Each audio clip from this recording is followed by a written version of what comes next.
আমার কাছে মনে হচ্ছে যে যেহেতু বিষয়টা আমি আগেও বলেছি যে 10টি বক্তব্য যদি আমার বিপক্ষে যায় আর একটি বক্তব্য যদি আমার পক্ষে যায় এবং সেই পক্ষ যদি জোরালো হয় তাহলেই আমি আমার পক্ষে আসামি খালাস পেতে পারে। সবচেয়ে বড় যে বিষয়টা সেটা হলো এইখানে যে আমার বিরুদ্ধে অভিযোগটা হলো আমি নির্দেশ দিয়েছি আমার শেখ হাসিনা, হ্যাঁ আমি বলতে শেখ হাসিনা, এটা বুঝতে হবে, এটা স্বাভাবিক কথা। আমার ক্লায়েন্ট নির্দেশ দিয়েছে এই অভ্যুত্থানে ছাত্র জনতার উপরে গুলি করার নির্দেশ দিয়েছে, লেথাল উইপেন ব্যবহার করার নির্দেশ দিয়েছেন। নির্দেশটাই আসলে প্রধান আমার বিরুদ্ধে অভিযোগ। কিন্তু আমার কথা হলো একটাই যে কিভাবে নির্দেশ দিলাম, অডিও কলের মাধ্যমে আমি হাসানুল হক ইনুর সাথে কথা বলেছেন, ফজলে নূর তাপস, ঢাকা বিশ্ববিদ্যালয়ের মাকসুদ কামাল, এই অডিওগুলোই তো উপস্থাপন করা হয়। হ্যাঁ জি, ওই অডিওগুলো উপস্থাপন করা হয়েছে।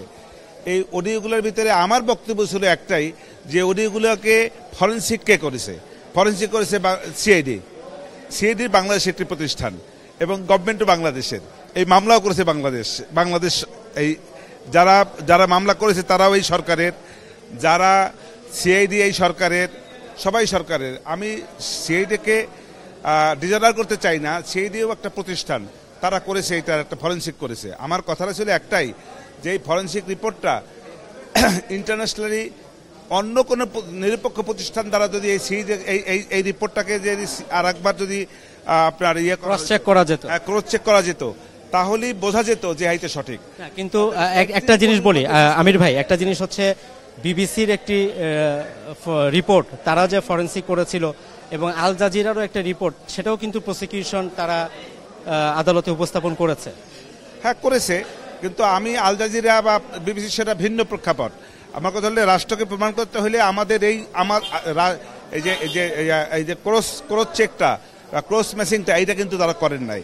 অন্য একটা ইন্টারন্যাশনাল একটি প্রতিষ্ঠান, নিরপেক্ষ প্রতিষ্ঠান দ্বারা ওনাদের করা উচিত ছিল। যদি করতেন তাহলে আমি এটাকে বিশ্বাস করতে পারতাম। আমি বিশ্বাস করি না ওইটাকে, এবং আমার বিশ্বাস যেহেতু আমি করি না, লার্নেড কোর্ট যদি আমার সঙ্গে একমত হন তাহলে আমার আসামি খালাস পাবে। আপনি যখন জেরা করেছেন, এখানে যেমন মাহমুদুর রহমান আসছিল, এনসিপির আহ্বায়ক নাহিদ ইসলাম, তারাও ছিলেন। আপনি জেরা করতে গিয়ে আসলে কোনো অসঙ্গতি পেয়েছেন যে সাক্ষীরা যেই কথাগুলো জবানবন্দিতে বলছেন সেখানে কোনো বৈপরীত্য আছে? পেয়েছি।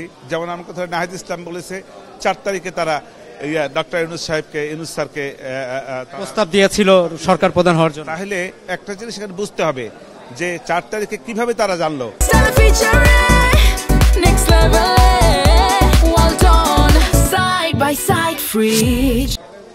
দ্যাট মিনস এখানে একটা এই ঘটনার পেছনে আরেকটি ঘটনা নিশ্চয়ই ছিল, মানে কোনো পূর্ব পরিকল্পনার সন্দেহ করছেন? রাইট, এই পূর্ব পরিকল্পনার পরিপ্রেক্ষিতে এই প্রেক্ষাপটে এটা হয়েছে। এইখানে এই আমার যারা ক্লায়েন্ট তাদের কোনো ত্রুটি ছিল না। এটা একটা সাজানো একটি ঘটনা, একটা তৈরি করা হয়েছে। এই তৈরিকৃত ঘটনায় তাকে ভিকটিম করা হয়েছে। সে আসলে প্রকৃতপক্ষে দোষী না। বিচার যখন চলেছে আসামিরা খালাস পেতে পারে। মানে বিচার যখন চলেছে তখন তো আপনি দেখেছেন যে আপনি সুষ্ঠু বিচার হয়েছে বলে মনে করছেন? আমি তো যা হয়েছে ছিল আমি খুব একটা দেখি নাই। আমার কাছে ওরকম কিছু মনে হয় না যে খুব অসুস্থ ছিল, এরকম আমার কাছে মনে হয় নাই। তার মানে আপনি এখন সর্বশেষ কি আপনার প্রত্যাশা? আমার আসামি খালাস পাবে, এটাই আমার প্রত্যাশা। পাইলে আমি খুশি হব। তবে রায় যেটা হবে, লার্নেড ট্রাইব্যুনাল যে সিদ্ধান্ত দেবে সেটাই সিদ্ধান্ত। আমার কাছে কি মনে হয় যে আপনি তো আসলে মামলার যে নথিপত্র ছিল সেগুলোর ভিত্তিতেই কিন্তু আপনি জেরা করেছেন বা সাক্ষীদেরকে আপনি, কিন্তু যদি আপনার আসামিরা আইনের বিচারের মুখোমুখি হতেন এবং তারা যদি আসলে থাকতেন তাহলে কি আরো ভালো জেরা বা আরো হতে পারতো কিনা, এটা একটু বলবেন? অবশ্যই হতে পারত। এই যে সমস্ত অডিও ভিডিও, যে সমস্ত ঘটনা দেখানো হয়েছে, রাষ্ট্র তার সুবিধা মতো দেখিয়েছেন। এর আগে পরে অনেক কথা থাকতে পারে, ওই ভিডিওর মধ্যে আগে আছে, হয়তো পরে অন্য কথা আছে। যেমন আমি একটা কথা বলি, ছোট্ট কথা, যেমন এখানে প্রস্তাব করিবেন, না করিলে আপনার দণ্ড হবে, 1000 টাকা দণ্ড হবে। এই যে না করিবেন দিয়ে দাঁড়িয়ে দেওয়া আর করিবেন না দিয়ে দাঁড়িয়ে দেওয়া, এর মধ্যে যে তফাৎটা হয়, এই তফাৎ হইতে থাকতেও পারে ভিতরে, যেটা তো আমি বের করতে পারি নাই। তারা থাকলে হয়তো আরো অন্যরকম হতে পারে। রাইট, তারা থাকলে অবশ্যই অন্যরকম হতে পারতো।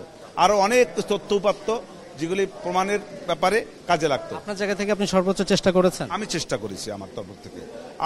আমি আমার যেটুকু জ্ঞান বুদ্ধি যা আছে আমি সবটুকুই ঢেলে দেওয়ার চেষ্টা করেছি।